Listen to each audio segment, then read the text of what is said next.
आफू गाडी चलाउँदै अगाडि बढिराख्नु भएको छ। हामी गाडी बढिरहेका छौँ। निकै ठुलो मात्रामा युवाहरूको उपस्थिति देख्न सकिन्छ। ठुलो मात्रामा युवाहरूको उपस्थिति प्रहरीको माग लिएर गुन्डाहरू चाहिँ आफै अगाडि बढ्दै हुनुहुन्छ। प्रहरीलाई गाडीले हिँडेर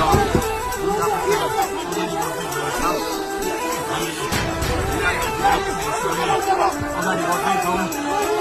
कहाँ कसैले रोक्न सक्ने अवस्था छैन। कसरी प्रहरीलाई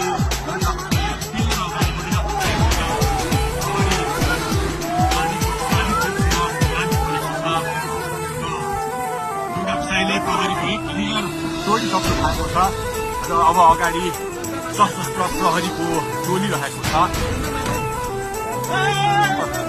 उहाँ अगाडि बढिराख्नु भएको छ। यो गाडीमाथि प्रहरीले अन्धाधुन्दा लाठीचार्ज गरिरहेको छ। तपाईँ देख्न सक्नुहुन्छ।